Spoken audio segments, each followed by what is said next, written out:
I submitted it on the 6th, which was Friday. Let's count that back. The 8th. So the 7th was Saturday. Okay, hold up. 7th was Saturday. The 7th was Sunday. The 6th. So I distributed it on the 5th. Hold up. If today the 8th, hold up. I'm trying to get my dates right. That's all. I ain't stuttering or nothing. Let's see. Okay, today's the 8th. If you come back from, okay, come back from Monday, which is today. The 7th was Sunday. The 6th was Saturday. And the 5th was Friday. So I'm calling to see if you guys like my song got submitted, because I like it myself. Been rapping for years. The verse I noticed a change. Been spitting my inspiration and spitting my pain. Getting money, need to save money because I ain't seeing no gang. Have these rappers do things that make songs that's weird and strange. And ain't nobody bitch or nothing. So I'm straight rapper. I got music that talents of mine. So I'm the next up and coming big artist from St. Louis area. Speaking that to existence already. Staying motivated, not doing no sucker shit. Give me a call back. I do hip hop. Inspirational music, real music. Give me a call back. Staying safe. Staying far away from haters. And I'm finna give you guys a call back because you guys probably busy. I'm finna give you guys a call right back. Hold up.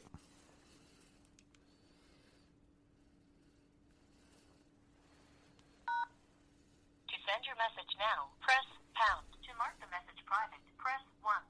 Invalid entry. Message sent. Thank you. Goodbye. Nah, gay. Not doing that. I made a mistake and pressed the 9 instead of the pound. I'm finna call back. See if they pick up. What time is it? 11:18. And ain't no gay guy. Ain't no 1-8 or nothing. Staying far away from diseases. They clean and talk to queens. Let's give them a call back. See if they pick up. Hustle motives, not no gay guy.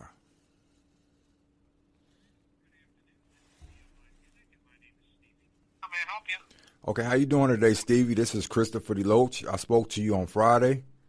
Right, yes, Christopher, and I responded to your email and everything. We did have a chance to check over the release and everything. Thought the release was quite good. You know, should make some impact out there. So we're certainly available to be hired to work with you if you want to move forward with radio promotion. Okay. Now I'm waiting for my. I also got something set up with ASCAP, and I get my quality payment this week sometime. So I should be able to send that money when I get my quality payment from ASCAP. Meaning, yeah. Well, if and when you want to move ahead, all you need to do is give me a call back at this number during my office hours, and we'll get things moving for you. Okay, so the song was approved? Yes. Great. All right, now if you want to set up an interview with me or anything, just send me an email. Because to be totally honest with you right now, I'm a straight rapper, and I'm also recording this because I did a song. And basically, it wasn't like a tribute song, but it was basically a song just keeping up with things. Because I seen your interview on YouTube with the guy from, I think his name was Balkan or something like that. You know which one I'm talking about? No, I have no idea, no. Okay, it was an interview that you did, and you basically said you've been doing music all your life, which was over 35 years. I've done several thousand over my lifetime, so that's why I'm not quite sure which one it was. But anyway, Okay. as I say, if and when you'd like to move ahead, all you need to do is contact us, and we'd be happy to work with you. All right, thanks, sir. Appreciate it. All right, I'll talk to you. So you think your payment from ASCAP, you say? Yeah, it should be this week because they usually send them out around the 11th through the 13th. It's a quality payment every 3 months. And my very good. All right. We'll be here Monday through Friday, 9 to 5 Eastern time, and I'll talk to you then. All right, thanks, man. Bye now. All right. All right, see, I'm handling business. All right, man, y'all stay safe. Love y'all. Go check out Hustle Modes 1, 2, 3, and 4 by Traditional in stores real soon. Also, a CDL holder, staying out of trouble, trying to get my own truck label started. 413, I can do all things through Christ who strengthens me. Deluxe, my grandparents, Deluxe, right? Got something coming soon. I ain't making nobody do no weird stuff, but I got good music coming.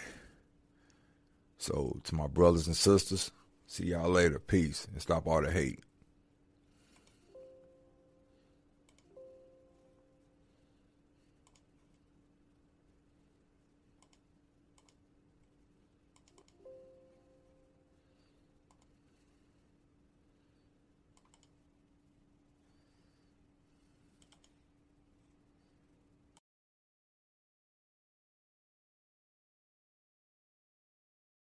The state of the music industry is designed to rip off an artist. That's what I believe. I believe that when the check gets handed to an artist, the check is normally not right. The first person that told me this was Nelly. Nelly told me, you got to learn how to do this thing called an audit. And I was like, what is that? And then he was like, man, you got to get a lawyer. And so I searched, I found Jay-Z's auditor, right? And then this guy went and said, I'll do it for, I'm not going to charge you up front. I'm going to take a piece. And I was like, okay. So he goes and he finds over $600,000 that the label hid from me. So I was like, wait a second. Is this the way it always is? He's like, yeah, you got to keep on doing this. So I realized all my peers didn't know this, that, I got into the music industry and thought that when you have a song that's number one, that it just goes magically because your song's good. It's paid. Like, payola is not supposed to be like a thing, but it's real. Like, I had to pay a lot of money to get my record to number one. And I started looking at the music industry differently, and all of my peers, I started focusing more on equity, right? I wasn't the guy that was going out and trying to chase a piece of a show that somebody's going to pay me $10,000 to do. I wanted to get a piece of the actual thing that was holding these buildings up. So I realized all these guys weren't thinking like that. And the way I got off of Universal when they didn't want to let me go is I told them, if you don't let me go, I'm going to go teach all these guys on the label how to do an audit. And they let me go because of that.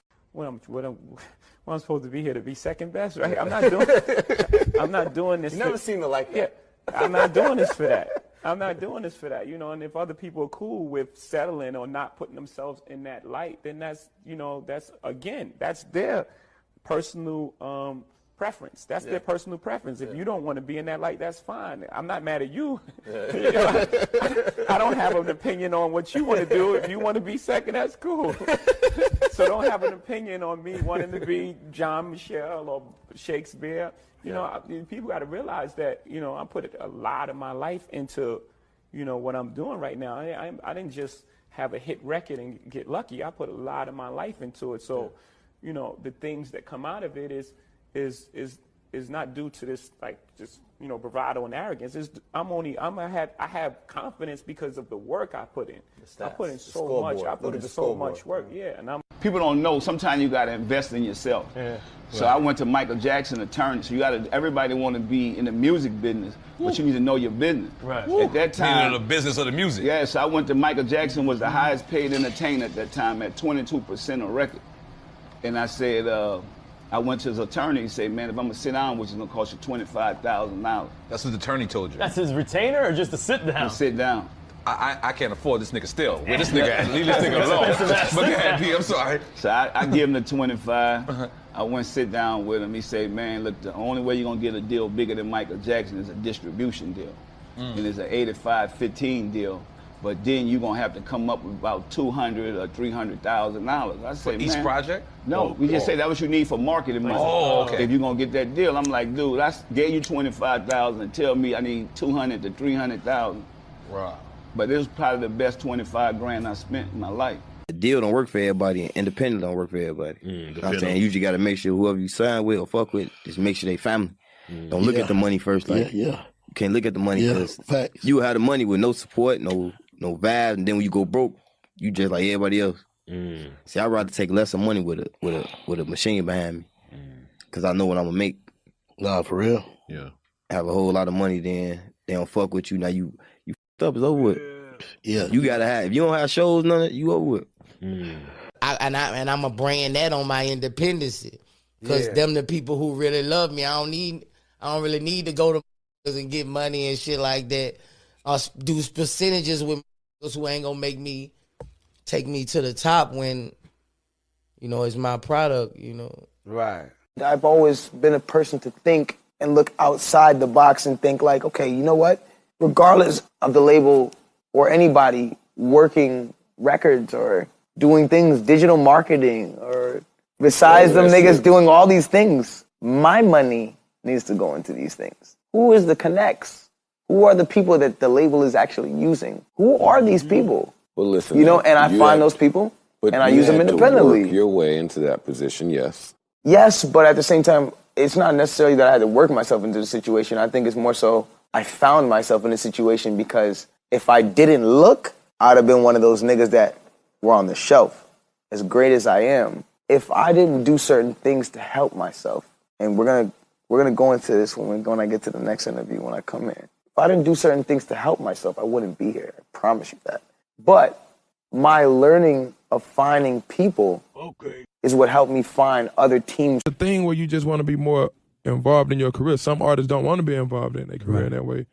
Be involved in the business, going to all the meetings and understanding how they recruit stuff and understanding about their masters and understanding who you pay back or how to get paid. You know what I'm saying? They just know they doing their show money. Right. And they getting show money, they getting publishing checks. Don't understand the YouTube checks, don't understand the SoundCloud checks, don't understand other checks you could be getting that's not just show money or whatever the case may be. If somebody sample your records 20 years from now, you want to be able to get paid from that. Right. How you going to collect that money when you're not the one that can sign off on that? Somebody else going to be getting paid off of that. Right. But if you don't know that, then you just oblivious to the fact that you can be financially stable for the rest of your life. You just didn't set yourself up to be stable. You set yourself up where you're going to have to do shows all your life. Right. You set yourself up where you're going to have to drop albums all your life, or you're not going to be getting paid. If you don't drop an album, you're not going to get paid. But when you set your stuff up, when you got residuals coming in, no matter what, it's because of the way your deal was structured. You got to structure your deal where you get residuals no matter what. Like your residuals going to keep coming in. Like you can stop this year, but you're going to be getting paid from shit from 3 years ago. Right. The rest of your life, right. Because you set it up right, but you're going to be getting 100% off of it, not a percentage off of your money that you got to pay 100% back. These cats getting 100% of money. You might get a deal for $3 million and you got to pay taxes on $3 million, but you walked away with 1.8, right, 1.5. But you got to pay $3 million, so you got to think about that 1.5 that you spending. You really supposed to be paying that for taxes. Now you balled out. Now you got to get another check to make up for the last check. It's like you pay taxes on the new check. Now you working check to check. Yeah, the check's big, but you working for $1 million to $1 million checks, or $5 million $5 million check because you get a $5 million check. Half of it go to taxes. You spent $500,000, $1 million on jewelry. You ain't got nothing left. You had to get your manager something, but your manager didn't tell you got to pay money on the $5 million. I love my label. A lot of niggas be like, I fuck with my label. That's it. They work this project right. If they don't work this project right, you might have to hate them, bro. You don't blame the label for nothing? You don't come across like that, bro. Niggas just be looking for a scapegoat, bro. That's just how I feel, bro. If you ain't hot, your ass ain't hot. It ain't the label fault. A label can't make a fan listen to you. At the end of the day, I'm not one of them niggas like, let's say I came out and my album did goddamn 4,000 sales first week. I'm not gonna be mad at the label, nigga. That just mean people ain't listening to me. They ain't fucking with me. All the label can do is add gas to the fire. Every artist would sell goddamn 10 million first week. The labels could control it, cause they making money off the shit. It's like some labels probably just suck at what they do, but I don't think labels like intentionally like fuck up a nigga shit unless it's just like they got beef. They don't like the artist. But it's like, if you sign to them, bro, they want to make money. Like, that's what it's about at the end of the day, is making money. So why would a label do some shit to not make they money? They want to make they fucking money. That's what you in business for. That's just like producing, goddamn, you own a water company. You think I'm gonna put something in the water that make the water not sell? If I'm own the water and I want the fucking water to make me money, I'm gonna do my best to make this water goddamn sell. You know what I'm saying? Same thing with a label. If they own the rights to your music and y'all in business together, and the whole objective of being in business with you is to make money with you, I would think that they would do their best to make the fucking money. So I'm not gonna never blame the label. Only thing you can blame the label for is, goddamn, if they don't give you no money to do what you need to do. Okay. But if they giving you the dollars that you need to package your product and make your product and sell your product, what else can you be mad at them for? It's either people listen to your shit or they don't. Niggas just be goddamn naive. You just let Epic off the hook right there. I ain't gonna lie. Niggas, them facts though. That's how I really feel. Like, about every label. Like, niggas be being naive, just looking for a scapegoat. Like, blame the label. Some niggas be in fucked up situations where it's like they want to leave and the label know they want to leave, and it's like, that just come with how you play your hand. If I want to leave a label, I'm not finna tell y'all. The fuck? Why would I? I'm not gonna go on no rant like fuck y'all, because if I do that, y'all really ain't gonna give a fuck about me, because I don't give a fuck about you. You know what I'm saying? Niggas just be trying to point the finger when they shit just flop and they just booty. Like, bro, you just booty. Nobody wants to hear you right now. Maybe that's what it is. Have you ever thought about that? Maybe you need to go back in the studio and make some shit that people want to hear. You can't blame the label. Labels don't make shit sell. They just market it and make it bigger than what it already is. Like, they add gas to the fire. I just want to say this to all the managers and the young managers out there. I see a lot of artists. They don't end up leaving with who they started with. Yep. So here you go, you got a manager and you got an artist, and you got they started together. They go to building. This manager, he out there putting his whole life, his whole whatever. He might not even got the money, but he out here busting his ass. He ain't making no money, but he building with this artist. And artists, they got egos and stuff. You know what I'm saying? When the artists get up to a certain point, I don't know what might happen. I just see it happens a lot. I don't know nobody business. I just see it a lot in this business. They forget about the managers that I seen coming up grinding with them. Once they get to a certain point, then they might go jump on this other wave. You know what I'm saying? With somebody else who wasn't with them in the beginning. You know what I'm saying? Only reason that this person who you done jump with now, only reason why they paying attention to you because everything that was done before that. You feel what I'm saying? This person wouldn't even probably mess with you when you was down here at the bottom. But that manager that you done cut out, you know what I'm saying? For whatever reason, he was with you through, the whole process. So, I think artists, we got to do better as a people just to understand the people who was with us before we even got the people who were down with us. You know what I'm saying? Like, bid in the music business, it's all kind of crazy shit be going on. But if you got somebody that was with you from, when you weren't then, man.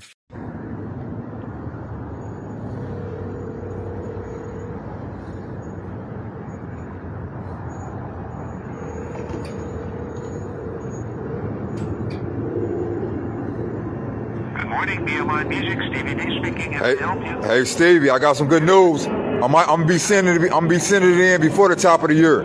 So I'm gonna send. It's gonna be. I'm only gonna spend 37,800 total. So that's gonna be for 21 months. I'm just gonna submit the song. I take the compliment for 37 for 21 for 21 cause 27 times. You don't have to break down the math for me. When you're ready to move, let's move on it. All right. Have a good one. Stay out of trouble, man. And by the way, if you get time, check out Major Hustle by Traditional. You can hear the song I did with 50 Cent. Okay, well, send me a link for it, and that way I'll have my radio department check it out for you, all right? All right. Okay, thanks, Chris. Bye-bye. All right. Good. Check up on some shit. I ain't doing shit gay out here. Hustle Motor 16 by Traditional stores.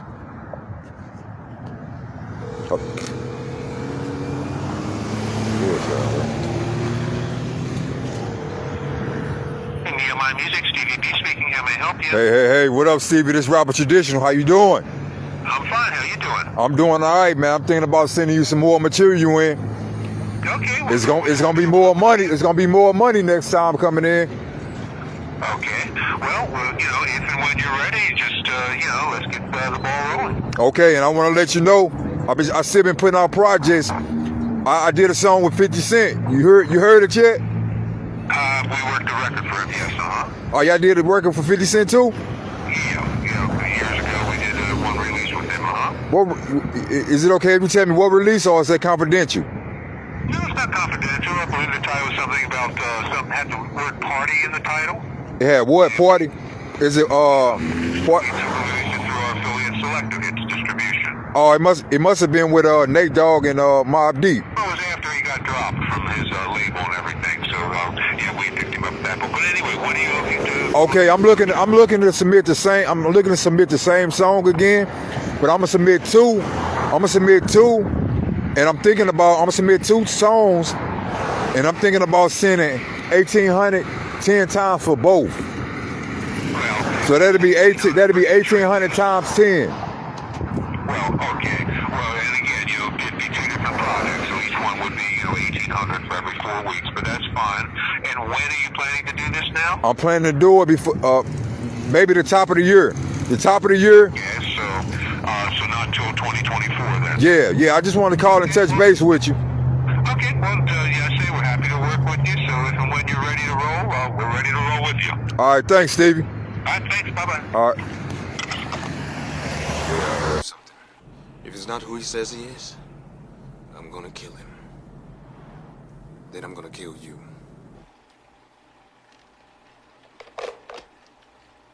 I don't trust Mr. Washington, so I want him to stick to me like flies to shit.